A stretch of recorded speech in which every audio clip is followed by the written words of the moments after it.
welcome back to our verse-by-verse study of Romans. And Paul has been laying out his case step by step, brick by brick. And last time we saw how the Jews had two basic rules for getting into what we called their God club. And the first rule was circumcision, which we talked about last time. The second rule was the Mosaic law, and that's what we're going to talk about right now. Verse 13. For the promise that he, talking about Abraham, would be the heir of the world was not to Abraham or to his seed through the law, but through the righteousness of faith. You see, Abraham was declared righteous by God long before the law of Moses was even given, several hundred years before. So what's the conclusion? It means that the law had nothing to do with Abraham being right before God. That's Paul's point here. Getting into God's family does not require circumcision, and it doesn't require following the Mosaic law. It never did. Remember, if it's true, it's not new. Paul's saying it's always been this way. It's always been simple. You see, religion is continuously trying to add requirements, trying to make things more complex, more difficult. And that never was God's plan. You see, even as Christians, we have to be really careful that we're not shutting people out of our God club, making Christianity so difficult that nobody can get in, making them toe the line, clean up your act before we accept you in. Because the truth is that we were all, Abraham, Jews, you and me, we were all of us accepted by God long before we started cleaning up our act. We were already in the family just because we believed God. Now, here's a question for you. Why did God set it up this way? Why didn't He make everything dependent on our doing a bunch of religious stuff? Have you ever thought about that? Why is God's promises based on grace and not good works? And the answer is really simple. And I like this because the answer is amazing. The answer is because God wanted to make sure that you get what He promised you. You see, God made some promises to us. He made some promises to you. He promised to never leave us, to never forsake us. He promised that He's gone to prepare a place for us. He promised that He would wash all of our sins away. But if those promises are contingent on us doing all the right things, that's not much of a promise because we fail. We get it wrong a lot. Verse 14. For if those who are of the law are heirs, faith is made void, and the promise made of no effect. In other words, if the promise succeeds only when I succeed, then those promises are going to fail. Why is that? Because I fail. The promise, he said, is made of no effect. And he goes on.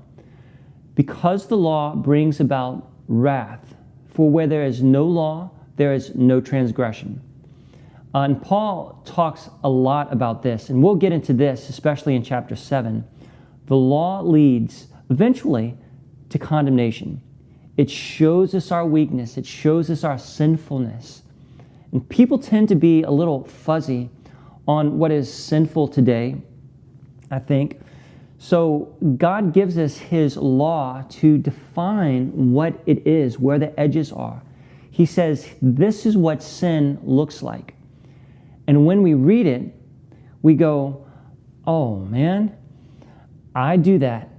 I am unforgiving, I am covetousness. And I had a sense that it was wrong, but now I see it in God's law. I see it in black and white.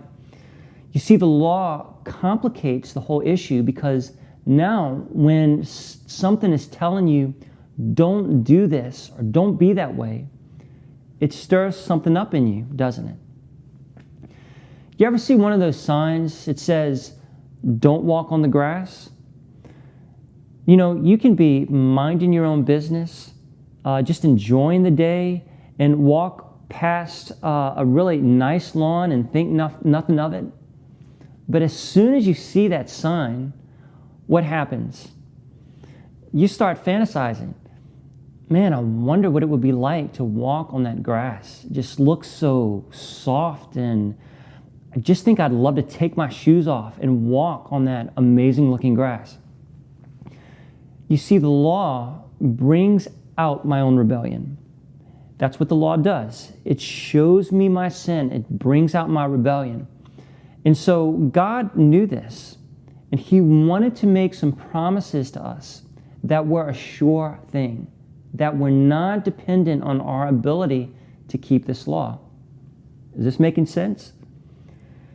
And so Paul summarizes this whole idea in the next verse, verse 16. Therefore, in other words, because God knew our frailty in keeping any law, therefore, it is of faith, the promise is of faith, that it might be according to grace, so that the promise might be sure to all the seed.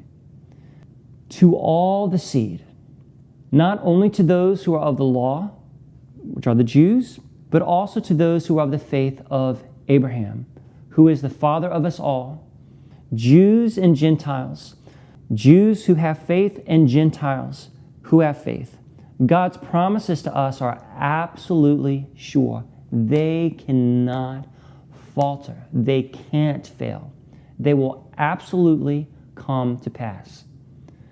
Now, I may falter and I may fail, and we've spent 2 whole chapters talking about that, all the ways that we do that, but God never does fail.